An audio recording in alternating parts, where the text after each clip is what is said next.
আমার এই ইউটিউব চ্যানেলে সকলকে স্বাগতম। আশা করি আপনারা সকলেই ভালো আছেন, সুস্থ আছেন। আজকের এই ভিডিওতে আমরা আলোচনা করব নামের প্রথম অক্ষর যদি শুরু হয় এস দিয়ে, তাহলে 2025 সালের সেপ্টেম্বর মাস তাদের জন্য কীরকম হতে চলেছে। এই সেপ্টেম্বর মাসে কোন কোন শুভ ও অশুভ ঘটনাগুলি ঘটবে, প্রত্যেকটি বিষয়ে আজকে এই ভিডিওতে আলোচনা করব। দর্শক বন্ধুরা, 2025 সাল এস নামের মানুষদের জন্য অত্যন্তই গুরুত্বপূর্ণ একটি বছর। এই বছরে প্রচুর উত্থান পতন ঘটে চলেছে এস নামের মানুষদের জীবনে। বছরের এই সময়টা অত্যন্ত গুরুত্বপূর্ণ হয়ে উঠেছে, কারণ রাশিতে থাকা বিভিন্ন দোষ যেমন কাটতে শুরু করেছে, তেমন রাশির বিভিন্ন সমস্যা কেটে গিয়ে উন্নতির পরিমাণও বৃদ্ধি পাচ্ছে। তবে কিছু বিষয়ে বাধার সৃষ্টির কারণে এস নামের মানুষদের কিছু আগাম সতর্কতার প্রয়োজন রয়েছে।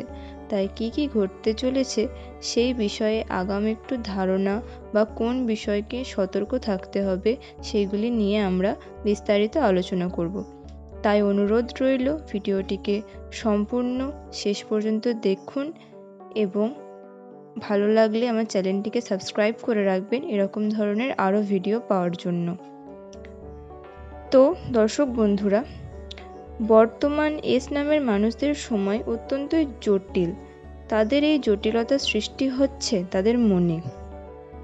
এস নামের মানুষদের সাথে বারংবার ভালো এবং খারাপ ঘটনা দুইই ঘটে চলেছে।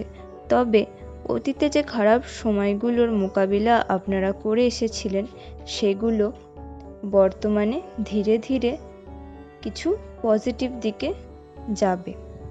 আপনাদের বর্তমান সময়ে অত্যন্ত ধৈর্য ধরা এবং ধৈর্য ধরে কার্য করা অত্যন্ত প্রয়োজন। কিছু বিষয়ে কাজের চাপ অথবা মানসিক চাপ বৃদ্ধি পাওয়ার সম্ভাবনা রয়েছে।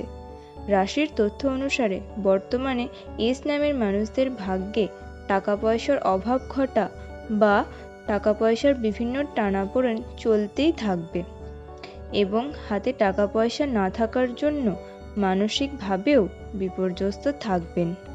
তবে সেপ্টেম্বর মাসে আর্থিক বিষয়ে কিছু বিশেষ উন্নতি ঘটলেও খরচার পরিমাণ বৃদ্ধি পাবে এবং এই খরচার পরিমাণ বাড়ায় টাকা পয়সার অভাব, পারিবারিক চাপ, অশান্তি এই সমস্ত সমস্যার মুখেও আপনাকে পড়তে হতে পারে। তাই বন্ধুরা, বর্তমানে আপনাকে সঞ্চয় করে চলতে হবে এবং খরচার পরিমাণ কমানোর চেষ্টা করতে হবে। দ্বিতীয়ত, এছাড়াও সম্পর্কের দিকে বিভিন্ন সমস্যা তৈরি হতে পারে। পারিবারিক দিকে এবং প্রিয় মানুষের সাথেও মনোমালিন্যতা বা বিভিন্ন সমস্যার সৃষ্টি হতে পারে। আপনার দাম্পত্য জীবনেও সমস্যা হতে পারে, তাই ধৈর্য ধরে কার্য করতে হবে। এছাড়াও আপনি যে কর্মস্থানে থাকেন, আপনি হোক ব্যবসায়ী ক্ষেত্রে বা কোনো চাকরির ক্ষেত্রে, বা আপনি যদি কোনো স্টুডেন্ট হয়ে থাকেন, কর্মের ক্ষেত্রে বিভিন্ন মানুষের সাথে ভালো ব্যবহার করার বিশেষ প্রয়োজন আপনার রয়েছে। তাই চেষ্টা করবেন সকলের সাথে সুন্দর ব্যবহার রেখে নিজের কর্ম সম্পাদন করতে। যে কোনো পরিস্থিতিতেই মাথা গরম না করে হঠকারিতার সাথে সিদ্ধান্ত না নিয়ে আপনাকে চেষ্টা করতে হবে সমস্ত কিছুটা বিচার বিবেচনা করে, নিজের সজ্ঞানে নিজের বিচার বুদ্ধি দিয়ে তবেই কোনো সিদ্ধান্ত, অর্থাৎ বড় কোনো সিদ্ধান্ত নেওয়ার নিজের কর্মের ক্ষেত্রে। আপনাকে অবশ্যই নিজের কর্ম সঠিকভাবে পালন করতে হবে।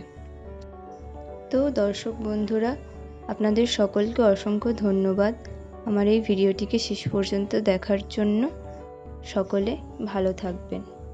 আপনাদের সকলের মঙ্গল কামনা করি এবং এভাবেই আমার সাথে থাকবেন, আমার পাশে থাকবেন।